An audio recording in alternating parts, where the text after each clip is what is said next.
It doesn't matter who made the images, whether big studio or lone individual. To each, the images are important.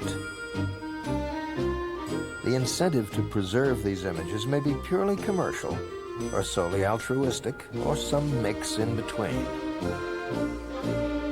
For people of our breed, preserving the moving image for future generations to see becomes a crusade. And the foot soldiers in this battle are restoration and preservation specialists. This film has been made for the Society of Motion Picture and Television Engineers Fall Film Conference, September 25th, 1999. It's about how moving images from the past become moving images for the future. Film Technology Company Incorporated is one of several companies in the Los Angeles area dedicated to the restoration and preservation of the art of the motion picture.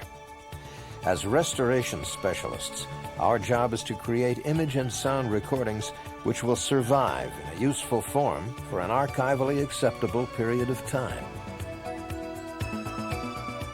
The process begins with a thorough examination for physical defects and the determination of how best to correct them. Rips, tears, scratches, dirt, bad splices, broken or missing perforations. Any number of other problems must be detected, written up, and diagnosed for treatment. And all of the tools of the trade wait to be used in this most time-consuming and delicate of manual tasks, film preparation.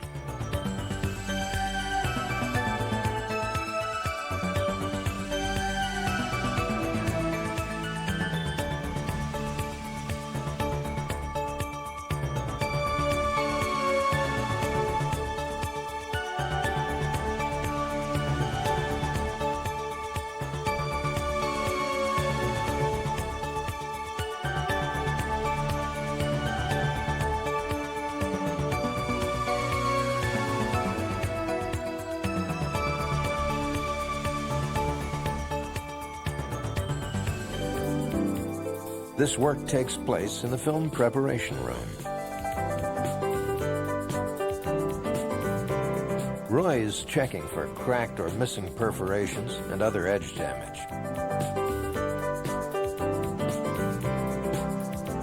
Paul is writing up a report on image defects.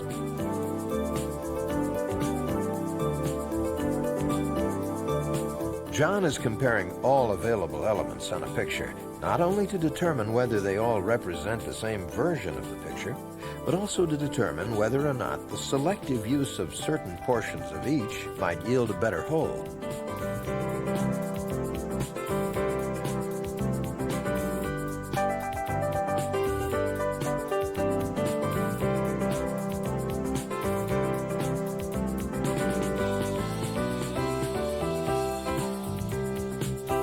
Tears in the picture will have to be patched.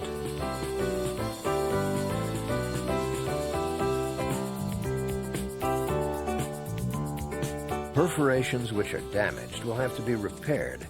Those that are missing have to be replaced. These purely physical repairs are made at the editing bench. Shrinkage measurements are also taken to tell the printer operator what sprockets and pins to use in order to ensure that the original film is held steady during printing.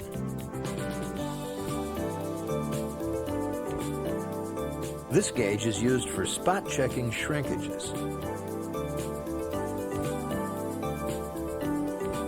Missing or irreparably damaged portions of original materials are filled in by duplicating from special materials intended for copying or from prints if that's all that's left.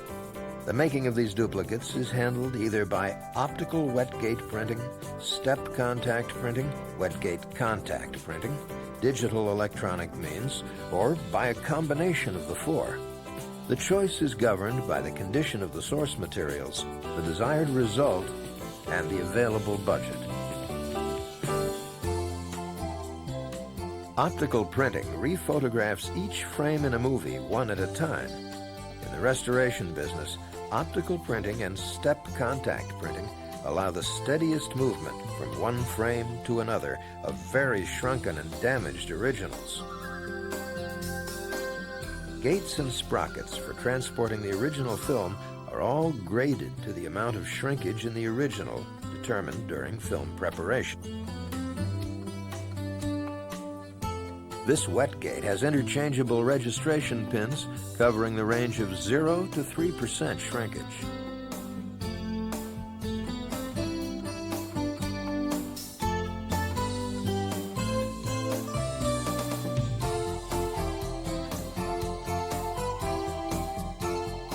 Digital restoration begins with the scanning in of the damaged film. Our friends at Rainmaker Digital are using this machine to convert each frame to digital information, which will be manipulated at a workstation.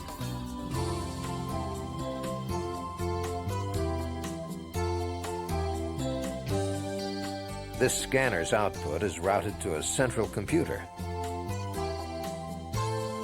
This SGI Onyx will be the mathematical hub for all work performed on the film. This herd of Onyxes services multiple rooms, allowing many different jobs to be handled at the same time. Ken is removing a tear through the image. While he's at it, he'll eliminate some processing blotches as well.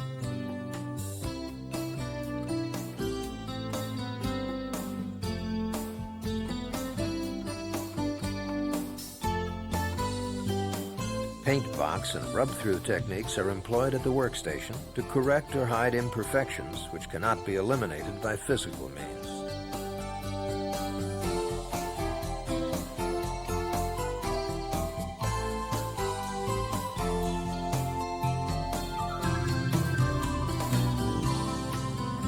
Color dye fading can also be corrected with digital techniques, or even when a portion of the picture is missing, digital tricks can be employed to fill in the missing parts by borrowing from adjacent frames.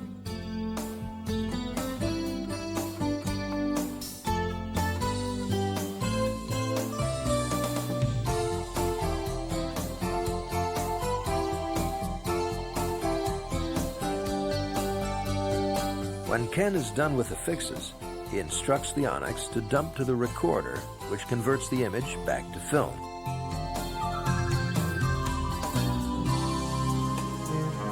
When all the corrected scenes have been manufactured, they are spliced into the final printing roll.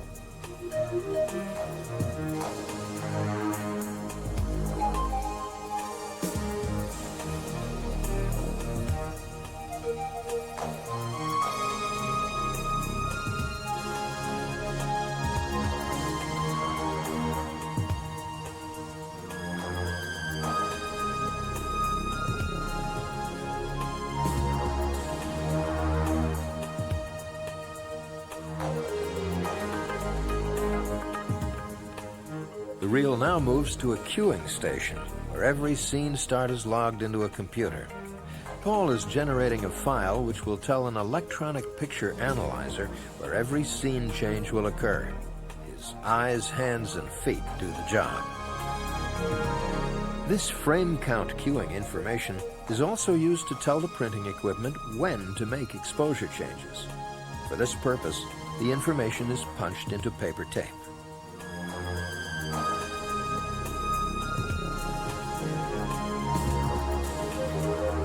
Next is to determine the scene-to-scene exposures needed to make proper duplicates.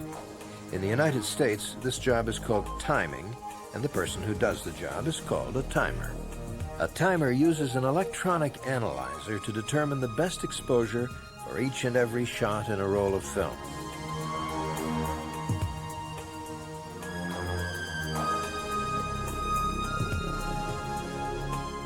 The numbers on the display relate to the amount of light that will be required to achieve the desired effect for this shot in the final print.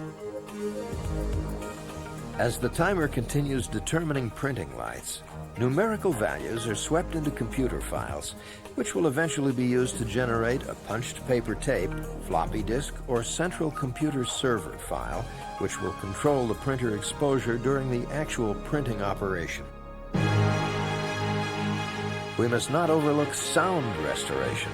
In today's world, Digital restoration techniques are the norm.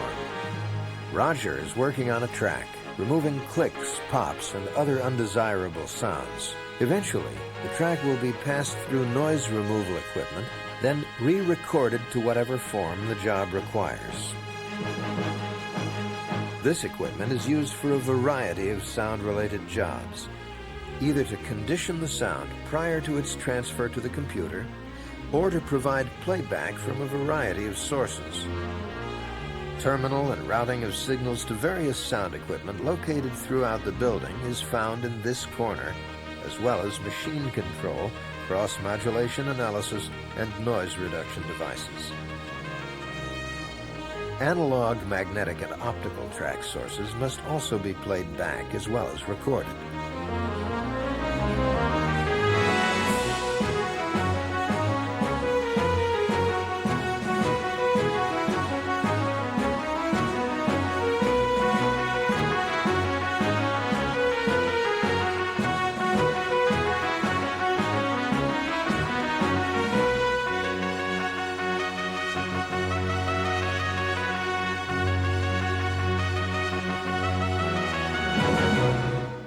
When all is ready, film originals are sent to Doug in the cleaning room. This automated equipment ultrasonically removes dirt and contamination which might otherwise be printed to the duplicate.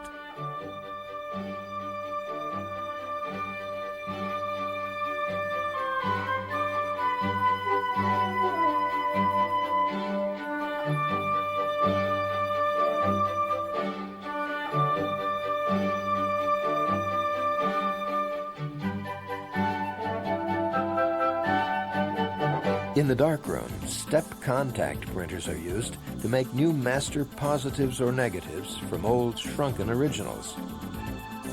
This machine can be used to print from materials going all the way back to Edison's time.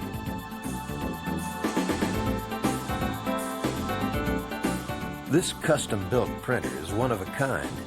Its special long-throw pull-down claw can be adjusted for film shrinkages of up to 3%. It also can be quickly fitted with different sizes of registration pins to exactly match the original film's sprocket holes and hold the image absolutely steady. This continuous contact Bell & Howell C printer is used for negatives and fine-grained positives and for release prints.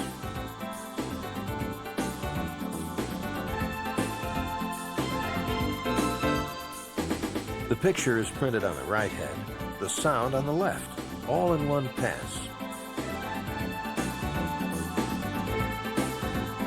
A modern panel printer complements the custom-built or modified printers found in the darkroom. This machine will do 16, 35, and 35-32 millimeter, wet or dry, and handle both full-sized or shrunken originals. It's equipped to print every type of soundtrack system currently in use. In the processing room, Steve loads the exposed film from the darkroom into a continuous processor.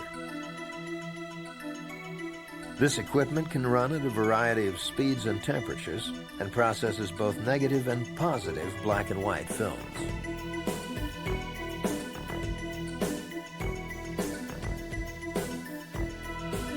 Developing solution temperatures are controlled to plus or minus 1/2 of 1 degree throughout the machine.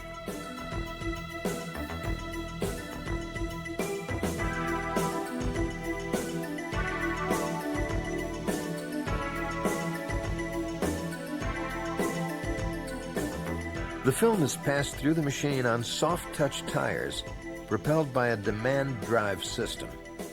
For archival reasons, the film passes through hypo-eliminators and cascaded washes to achieve better than internationally recommended standards for long-term storage.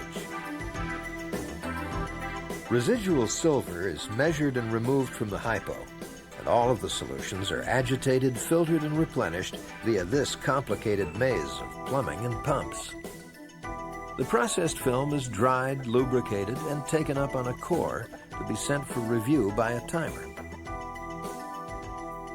The entire process is controlled by the analysis of test films called sensitometric strips, or sensies for short. Here, a sensi is measured for consistency and desired result.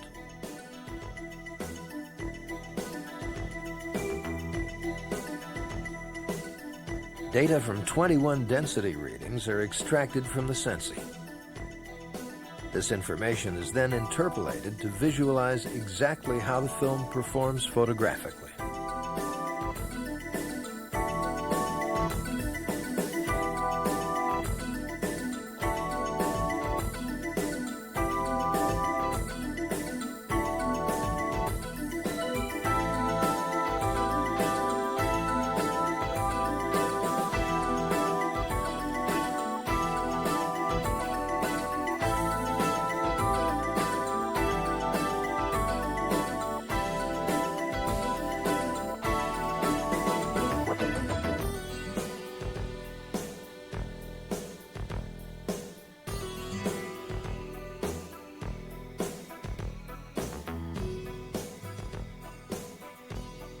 First trial prints, sometimes called answer prints, are returned from the developing room to the timer for screening. During this initial viewing, the timer takes notes regarding any changes that should be made before further prints or protection materials are made. More rounds of printing may be required to get things just right. When the timer is ready, the print is screened with the customer for comments and determination of any further changes the customer may request. And after these changes are implemented, the originals head back to the darkroom for the making of the archival materials. The job is done, and it's time to deliver. Hollywood Vaults is one of the most modern vaults in the country and is located very near to us. Doug is delivering some film we've just finished. Since this is a self-service operation, the first line of security begins right at the entrance to the garage. To enter the building, Doug enters his code again.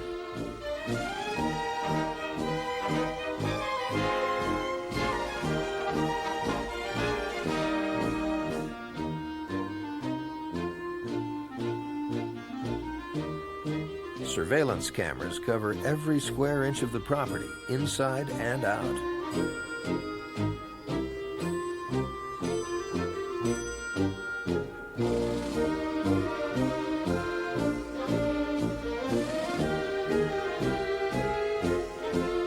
You're wise to put on a parka to enter the vaults. They're held to a constant 45 degrees and 28% relative humidity. Another layer of security, and then the vault door slides open.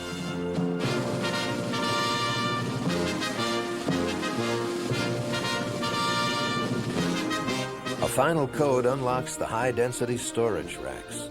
This type of equipment allows a much higher packing rate of materials than was possible with traditional storage equipment. Finally, the heart of the matter. The resting place for thousands of cans of archival material. Moving images for the future to see and enjoy.